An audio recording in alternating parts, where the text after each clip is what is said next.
써나! 안녕하세요. 오늘은 제가 여러분들하고 또 연애 이야기를 한번 해보려고 해요. 제가 연애 관련 유튜브 영상을 올렸는데 거기에 좀 많이 댓글을 달아주셨고 그 중에서 미아 세바스티안 님께서 장기간의 연애를 하고 결별을 했는데 너무 힘들다. 혹시 이겨내는 방법에 대해서 좀 이야기를 해주셨으면 좋겠다라고 남겨주셔서 제가 오늘은 그것과 관련된 이야기를 해보려고 합니다. 근데 사실 저는 흔히 말하는 장기간 연애라고 하면 한 5년에서 한 10년 정도 아닐까요? 저는 그 정도 연애는 해본 적이 없어요. 솔직히 말씀드리면. 전 기껏 해봤자 1년에서 2년 정도? 이것도 뭐 짧다면 짧고 길다면 길다고 할 수 있겠지만 어쨌든 그냥 흔히 딱 말했을 때 그런 장기간 연애는 안 해봐서 장기간의 연애 후 결별하신 분들이 어떤 마음일지에 대해서는 제가 감히 이해는 못하겠으나 제가 20대 때 혹은 30대 초반에 연애를 하고 또 헤어지면서 어떻게 좀 극복을 했는지 그리고 이렇게 하셔라 라는 조언 아닌 조언을 좀 드려보려고 합니다.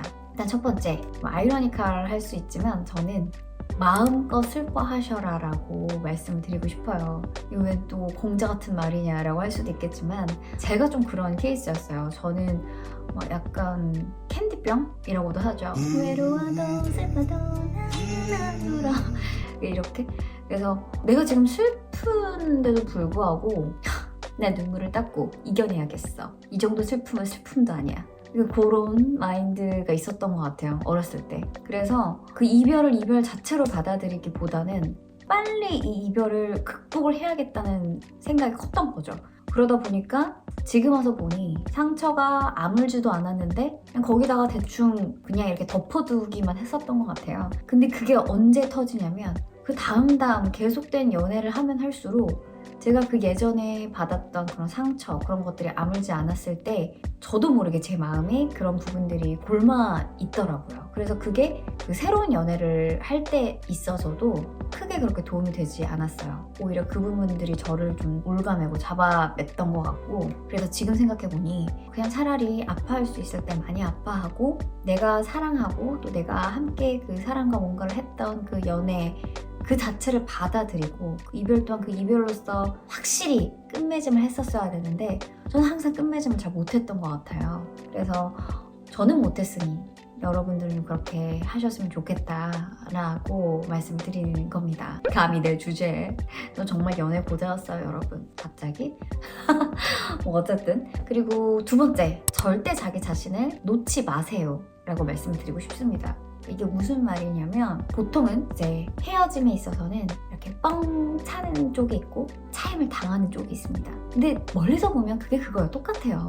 하지만 뭐 20대 때의 연애나 그럴 때에는 차임을 당한 쪽이 훨씬 더 아프기 마련이에요. 물론 찬 사람들도 자기들이 아프다고 주장을 하지만 생각해보세요. 때린 사람하고 맞은 사람하고 누가 더 아프겠어요. 물론 때린 사람도 아프겠죠. 손이 아프겠지만 얼마 안 갑니다. 하지만 맞은 사람은 그때 그 받았던 상처, 공포, 충격 이런 거에서 헤어나오지를 못하거든요.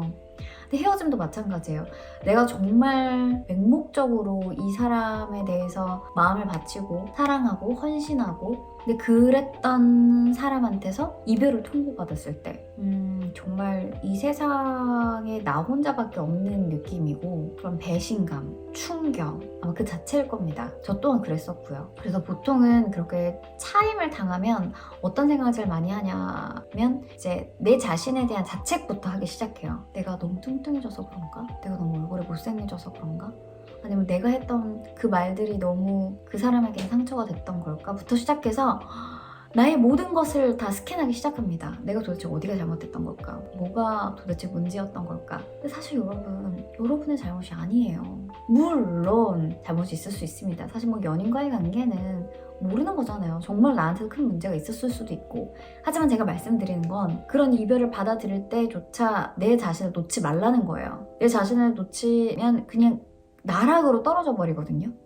정말 자학의 끝을 경험하실 수도 있고, 얘기를 들자면 정말 그 사람하고 헤어졌어. 그러면 진짜 몇 날 며칠을 밥도 안 먹고 굶고, 혹은 뭐 남자분들 같은 경우에는 진짜 몇 날 며칠 막 술독에 빠져서 살고 막 이런 거 있잖아. 나 자신을 아예 놓아버리는 거. 저는 그런 건 하지 말라는 거죠.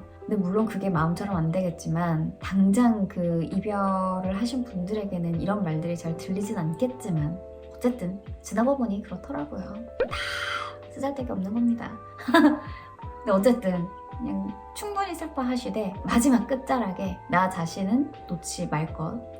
그다음에 세 번째는 좀 여러 가지로 이별을 할 때 좀 다양한 경험들도 많이 쌓으시고 또 자기 개발의 시간으로 한번 가져보시면 어떨까 싶어요. 물론 저도 못 그랬습니다.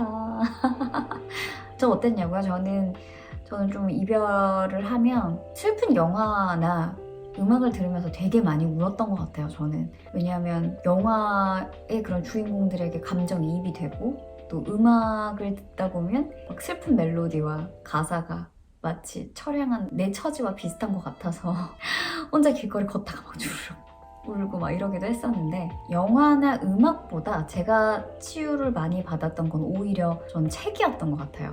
사실 영화나 음악 같은 경우에는 좀 사람을 감성적으로 내모는 데 비해서 책은 똑같이 나의 상처를 좀 보듬어주고 치유해주는데 약간은 좀 이성적으로 제 자신을 끌고 가는 경향이 있더라고요. 그래서 저도 좀 어떤 이별을 극복하는 방법에 있어서 영상물이나 그런 음악보다는 책을 추천드립니다. 지나고 나서 보니 그렇게 막 친구들하고 맨날 술 먹고 울면서 뭐 이 새끼 저 새끼 하면서 얘 나쁜 놈 이 새끼 뭐 이렇게 욕을 했는데 뭐 물론 그 과정도 분명히 그 이별을 치유하는 과정 속에 포함이 된 거겠지만 차라리 그때 좀 다이어트를 빡세게 하고 운동을 열심히 했으면 어땠을까라는 생각을 해보았어요. 지금에서야. 근데 아마 이렇게 말씀을 드려도 많이 못 그러실 거예요. 그쵸?